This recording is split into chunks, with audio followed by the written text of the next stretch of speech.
Currently, we are in a race for AI. We are seeing the loss of control, we are seeing the loss of privacy over our lives, and there's a reason behind it, and it's because we're in an arms race for AI, and AI needs data, and data means giving up your control. An arms race with China requires citizens to give up privacy for the harvesting of data. Unlike in the past where you could build missiles and the materials were easily gotten to make, the missile today is AI. And to build AI, you need data, and data comes from people. To get it from people, you need surveillance, and to get surveillance, you need to have a reason. Welcome, COVID-19.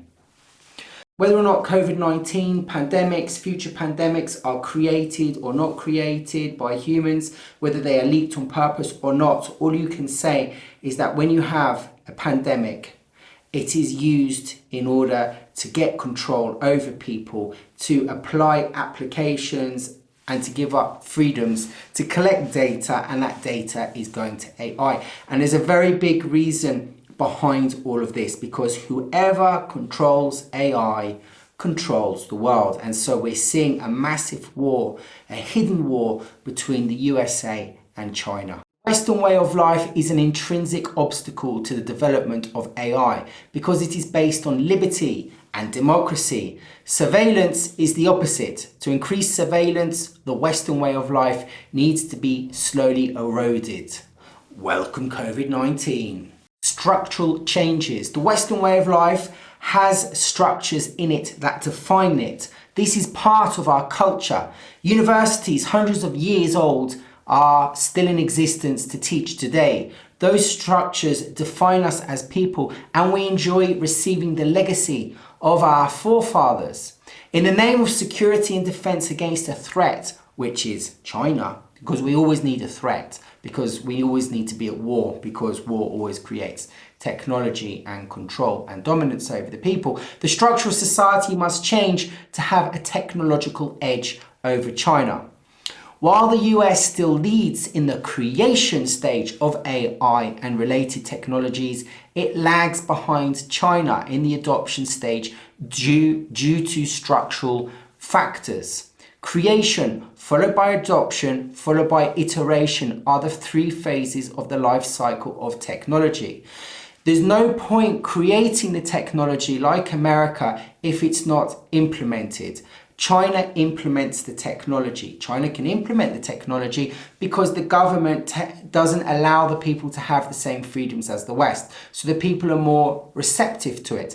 When you apply the technology, you then get more data. Data is the new oil, and with that data you grow AI, and you can also then develop the AI technology that you've got to make it better. Therefore, China leapfrogs America. Example, facial recognition. Facial recognition invented by USA, implemented by China. Now China is jumping ahead of America in its ability to recognize faces because it implements it in the society.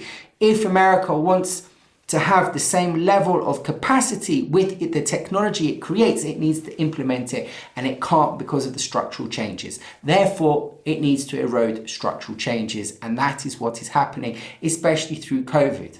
A legacy system holds advancement, technological advancement, and holds the technology back.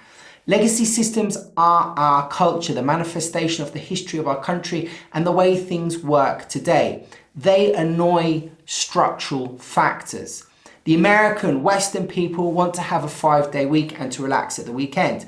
This is part of our culture. Yet in Asia, they're quite happy to work 6 or 7 days a week, 16 hours a day, which is part of their culture. Ingrained into our culture, we have this type of philosophy of life. The legacy, and that is a legacy system. The legacy systems of today are cash, individual car ownership, and doctors, or going to doctors. It's always been like this. We've always had cash, we've always gone to the doctor, we've always had cars. And the reason it's never changed is because there's never been a reason to change, and because people feel at home and nostalgic with the way of life that they have, which has been passed down, it therefore never gets changed, even when it's better to change something. A computer has a higher percentage of diagnosis than going to a doctor. The computer is about 96%. It's better than a doctor. I think a doctor's like 80 or 88% correct. Even though there is no reason to have these things like going to doctors today, it resides because of our familiarity with it. This familiarity is holding Western culture back, or it's maintaining the Western culture. But at the same time, Western culture is dying. If you go to Europe, it looks like a big museum because all it has to do is rest on its laurels and, you know, what it's designed in the past. There are no new Michelangelos or Leonardos coming along. Because familiarity is part of lifestyle, people do not want to change and can afford not to change. At the moment, we can afford not to change, but that is starting to change. Even with the pensions, people like us in the future will not be able to have the pensions our fathers and grandparents had. This is very short-sighted in the eyes of the government because countries that do not have this legacy system and implement technology, like China, help advance technology and create new cities for the technology to express itself. So we're having smart cities that are being introduced into the world at the moment.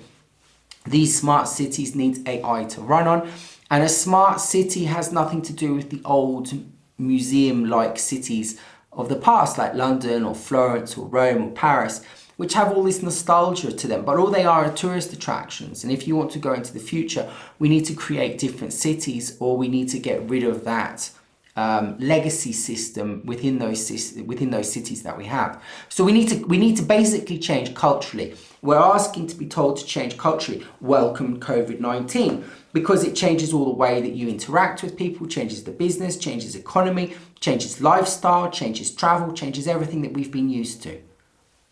Welcome COVID-19.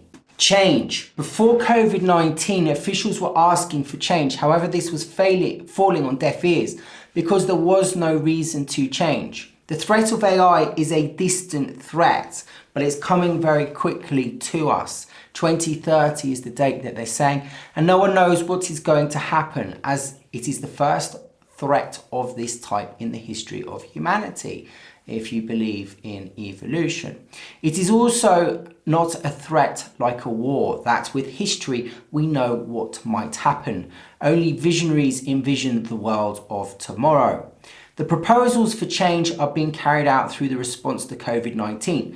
Contact tracing asks for your location, biosensors to monitor your body can be introduced, as well as changing paper certificates to digital certificates tattooed onto the skin using nanotechnology. If you have something like COVID-19, then the solution to COVID-19 is to use the technology that we have and to allow government to access our private data to a much greater level through the contact tracing, for instance. The National Security Commission on Artificial Intelligence, the NSCAI. The Commission ultimate role is basically to create AI for military use and weaponize it. China basically wants to be the dominant superpower. China used to be a huge country that was very strong and very rich before some Western countries went in and destroyed it. So China's got a little bit of a chip on its shoulder, and it's stealing technology from the West, which it sees is fair game, in order to build itself as a dominant power in the world.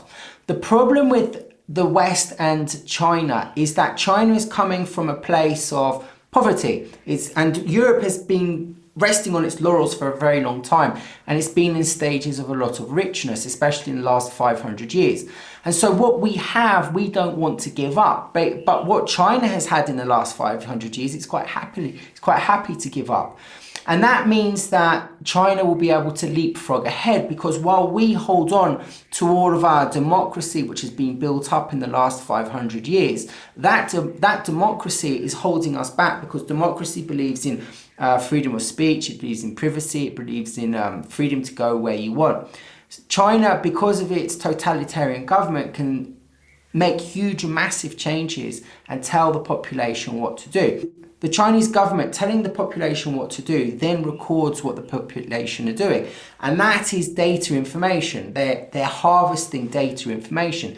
That data information then goes into an AI machine, and it grows the AI machine. The AI machine becomes more intelligent. So harvesting data from humans, from their behavior, is the food of AI.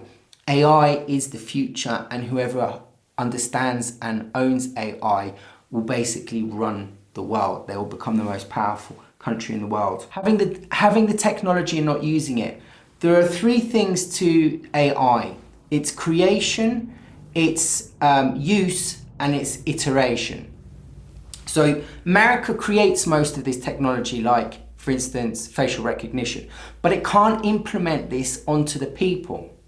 And if you don't implement it onto the people and you don't iterate it, which means that you keep making the technology better from the use of it, then you're going to fall behind. China is ahead of American facial recognition for the simple fact that the government has decided that the people don't have enough freedoms and rights to stop facial recognition being implemented on them in the streets.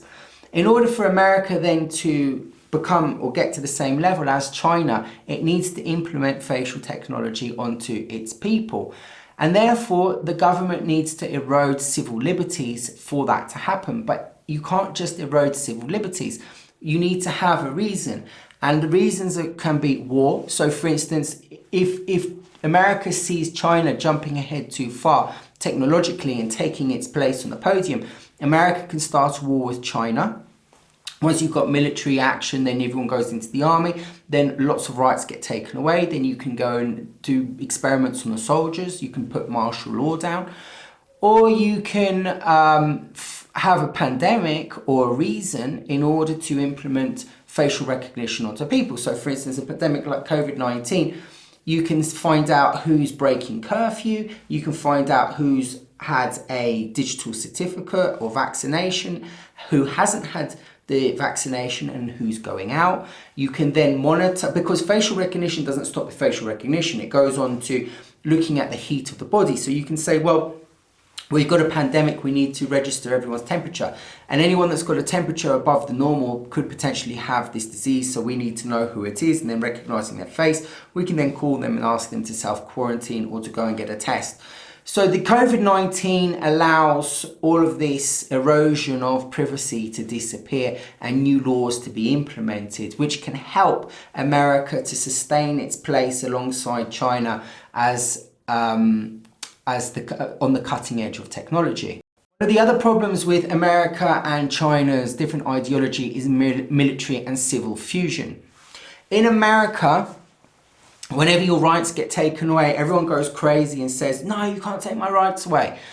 They see it as against the amendments, they see it as against Constitution, but it stops the collection of data, which stops AI. And if another country has an edge over you in AI, then they can be more powerful than you can.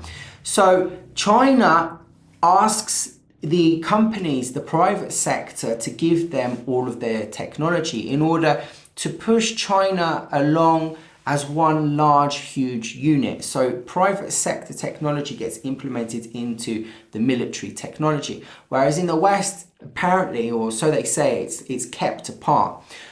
Basically, in China, you've got the whole private sector merging into the military sector. So the private sector is helping the military sector. So it's pushing that along at a much faster pace, which is becoming a threat to America. AI is so important that it's going to be like fire for the first human, or it's going to be like gunpowder for humans and war. It's going to change everything. You're going to have planes that are working on it, missiles that are working on it, soldiers that are cyborgs working off it, drones.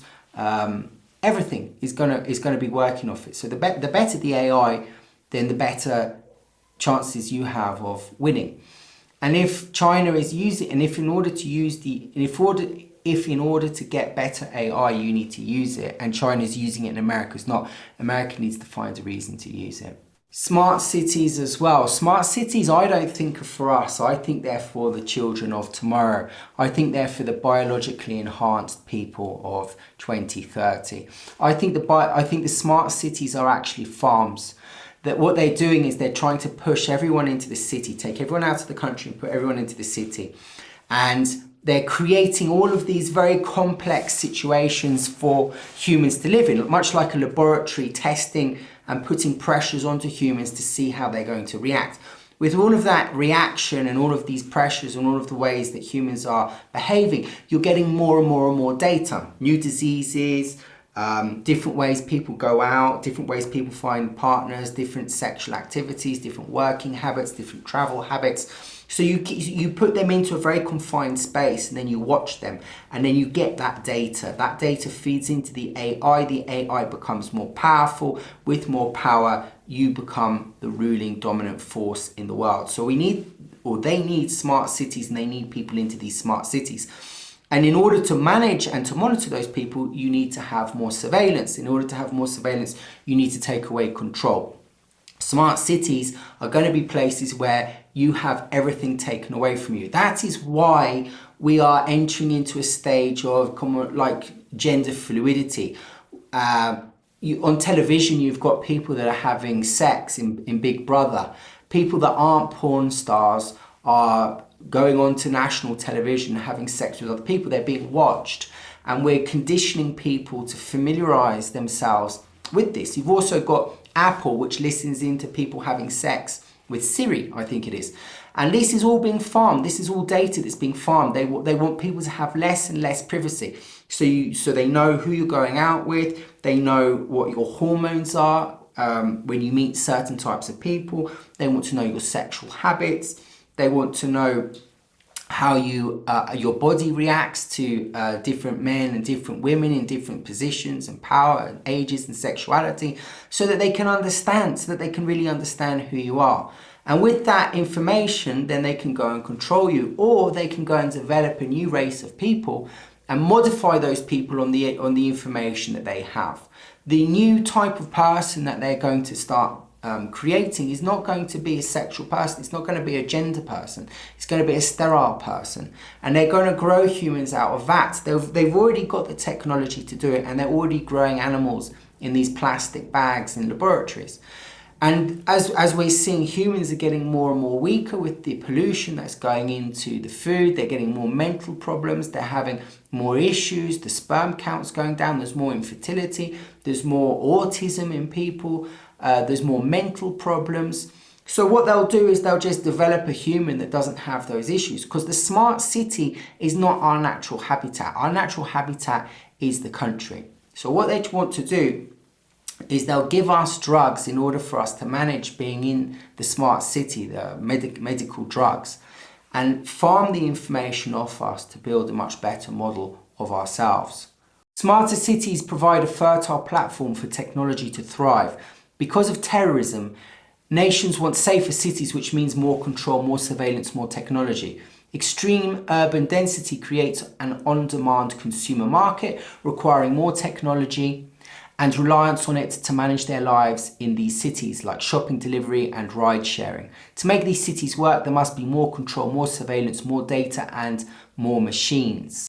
The information will be used to build new species of human in the future. People will be forced out of the countryside into the cities, and the countryside may even become illegal. The Guardian newspaper in England states, if one of the government takeaways from coronavirus is the smart cities, including Songdo or Shenzhen, are safer cities from a public health perspective, then we can expect greater efforts to digitally capture and record our behavior in urban areas, and fiercer debates over the power such surveillance hands to corporations and states.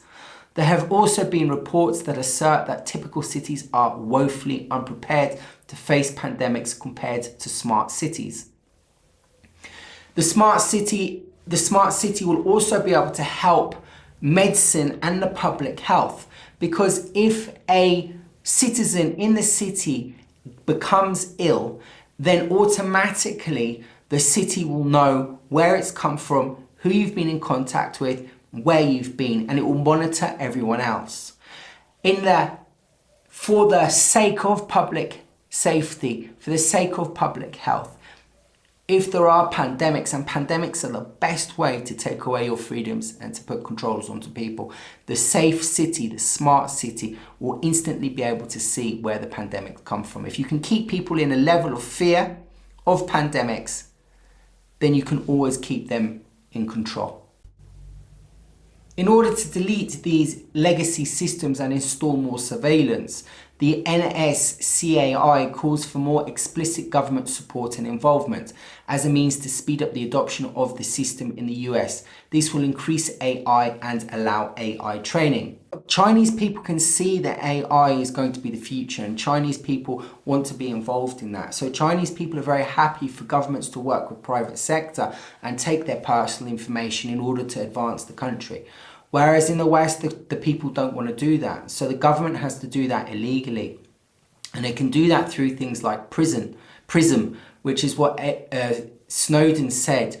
The Pentagon had direct access to the servers of Google and the big tech companies. In order for America to keep its technological advantage, it's having to do very occult things with private businesses, things which are done openly in China. And it's done for the safety of the people. And America, if it wants to keep its dominance, it's going to have to take away more privileges from the people, or it's going to have to illegally take more information from private companies or force private companies to work with them against their will. The White House is being advised on how to deal with COVID-19 and the post-COVID-19 world by the NSCAA, National Security Commission of Artificial Intelligence,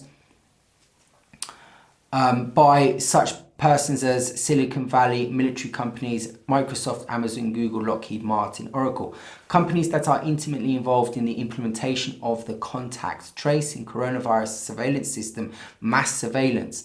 That surveillance system is set to be constructed by companies with deep ties to Google and the US national security state.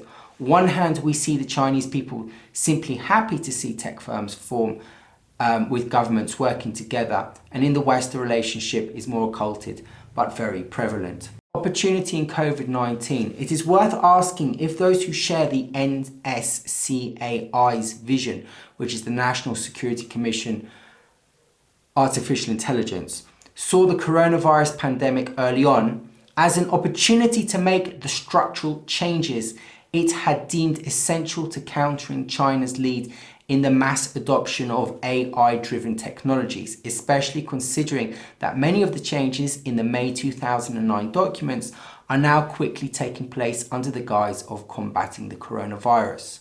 America and China are, in my view, in a Cold War. The Cold War involves technology, is accelerating the technology, and America wants to have dominance in AI, and the only way it can do it is by taking control away from the people and taking their privacy away.